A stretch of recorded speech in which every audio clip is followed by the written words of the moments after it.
ഇത് തൃശ്ശൂർ ജില്ലയിൽ നിന്നും 16 കിലോമീറ്റർ അകലെയായി നെഹ്റു പാർക്ക്, ഏനമാവ് പാർക്ക് ആണിത്. ഇവിടേക്ക് നമുക്ക് ഒരു സായാഹ്നം ചിലവഴിക്കുകയാണെങ്കിൽ വളരെ സന്തോഷകരമായിട്ടുള്ള ഒരു അനുഭവം തന്നെയായിരിക്കും അത്. ഇവിടെ നമുക്ക് കടക്കുന്ന മുമ്പ് കാണാൻ ടിക്കറ്റ് നിരക്ക് എഴുതിയിട്ടുണ്ട്. ടിക്കറ്റ് നിരക്ക് വളരെ കുറവാണ്. ഒരാൾക്ക് 15 രൂപ മാത്രമേ ഉള്ളൂ. 60 വയസ്സിന് മുകളിലുള്ള സീനിയർ സിറ്റിസന് 5 രൂപ മാത്രമേ ഉള്ളൂ. ഇവിടെ പാർക്ക് ചെയ്യുന്നതുമായി ബന്ധപ്പെട്ട കാര്യങ്ങൾ എഴുതിയിട്ടുണ്ട്.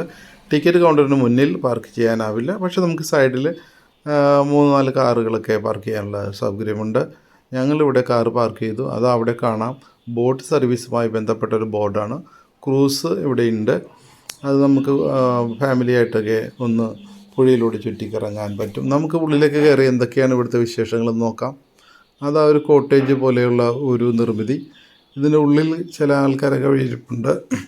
സായാഹ്നങ്ങളിൽ കുടുംബവുമായി വന്ന് കുട്ടികളവിടെ കളിക്കുമ്പോൾ വലിയവർക്ക് ഇവിടെ ഇരുന്ന് കപ്പലിൻ്റെ കുറച്ച് മഴയുടെ അകമ്പടിയിൽ ഇരിക്കുമ്പോഴുള്ളൊരവസ്ഥ മറ്റൊരു ലെവൽ തന്നെയാണത്.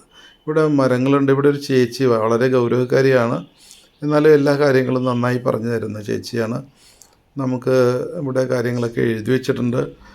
അവിടെ കണ്ടോ, ചുറ്റിനും മരങ്ങളുണ്ട്. കൂടാതെ കുട്ടികൾക്ക് കളിക്കാനുള്ള സജ്ജീകരണങ്ങളുണ്ട്.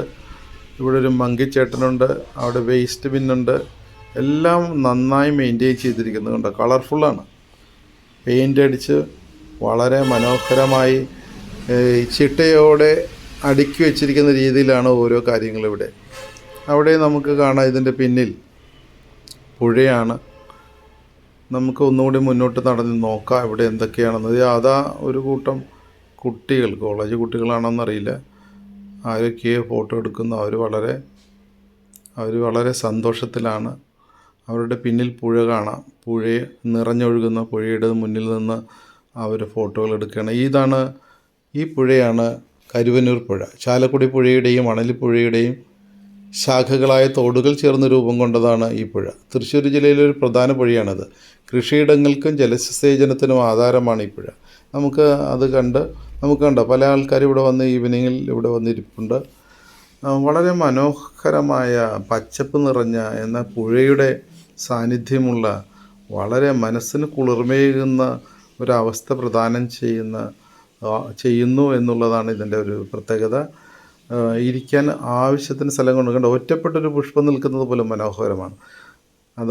ഇടയ്ക്കിടെ ഇരിക്കാനുള്ള സൗകര്യങ്ങളും എല്ലാം ഇവിടെ ഏർപ്പെടുത്തിയിട്ടുണ്ട്. മാത്രമല്ല ഇവിടെ നിന്ന് നമുക്ക് കൂടുതൽ കനാലുമായിട്ട് ബന്ധപ്പെട്ട കാര്യങ്ങൾ കണ്ട അതിൻ്റെ സുരക്ഷാ നിയമങ്ങൾ വളരെ വ്യക്തമായിട്ട് എഴുതി വെച്ചിട്ടുണ്ട്. പിന്നെ നമുക്ക് അതുമായി ബന്ധപ്പെട്ട കാര്യങ്ങൾ മനസ്സിലാക്കുക. എപ്പോഴും സുരക്ഷിതത്വം വളരെ ഇമ്പോർട്ടൻ്റാണ്. ഇത് കാണുമ്പോൾ വെള്ളത്തിലേക്ക് ചാടാനൊക്കെ കുട്ടികൾക്ക് തോന്നുമെങ്കിലും വളരെ അപകടകരമാണ്. അതുകൊണ്ട് തന്നെ അങ്ങനെയുള്ള വെള്ളവുമായി ബന്ധപ്പെട്ട കാര്യങ്ങൾ നമ്മളെപ്പോഴും ശ്രദ്ധിക്കുക. അനാവശ്യമായിട്ടുള്ള എടുത്തുചാട്ടം പാടില്ല. പക്ഷേ ഇവിടെ നമുക്കൊരു പാലം കാണാം. അതിൻ്റെ സൈഡിൽ തന്നെ കുറേ ഏതാനും വഞ്ചികൾ വളരെ അട്രാക്റ്റീവായിട്ട് അരയന്നത്തിൻ്റെ ഷേപ്പിലൊക്കെ ഇട്ടിരിക്കുന്നു. നമുക്ക് കാണാം. നമ്മൾ പറഞ്ഞ കരുവന്നൂർ പുഴയാണ്. കരുവന്നൂർ പുഴ അതിൻ്റെ പൂർണ്ണമായ രൂപത്തിലാണ്. വെള്ളം നിറഞ്ഞു നിൽക്കുന്നു. ഇവിടെ വീണ്ടും നമുക്കൊന്ന് നടന്നു നോക്കാം. കുട്ടികൾക്ക് കളിക്കാൻ ഇഷ്ടം പോലെ സ്ഥലമുണ്ട്. വിവിധങ്ങളായിട്ടുള്ള സജ്ജീകരണങ്ങളുണ്ട്. അവർക്ക് ഓടിക്കയറി ആർമാദിച്ച് കളിക്കാം. അതിനുള്ള സൗകര്യങ്ങളുണ്ട്. കുട്ടികൾ കളിക്കുമ്പോൾ വലിയവർക്ക് ഒരു സൈഡിലേക്ക് ഊഞ്ഞാൽ തനിയാടുന്ന ഊഞ്ഞാൽ. ഈ ഊഞ്ഞാലുകളിൽ കുട്ടികൾക്ക് ഇരുന്ന് ആടാം. അത് കണ്ടുകൊണ്ട് വലിയവർക്ക് അവിടെ ആഹ്ലാദത്തിലിരിക്കാം. സൈഡിലൂടെ വണ്ടികൾ പോകുന്നുണ്ട്. വളരെ കളർഫുള്ളാണ്. നോക്കിയാൽ നിറങ്ങളാണ് ഇവിടെ. ഇതെല്ലാം നന്നായി മെയിൻറ്റെയിൻ ചെയ്തിരിക്കുന്നു എന്നുള്ളതാണ് ഇതിൻ്റെ ഒരു പ്രത്യേകത.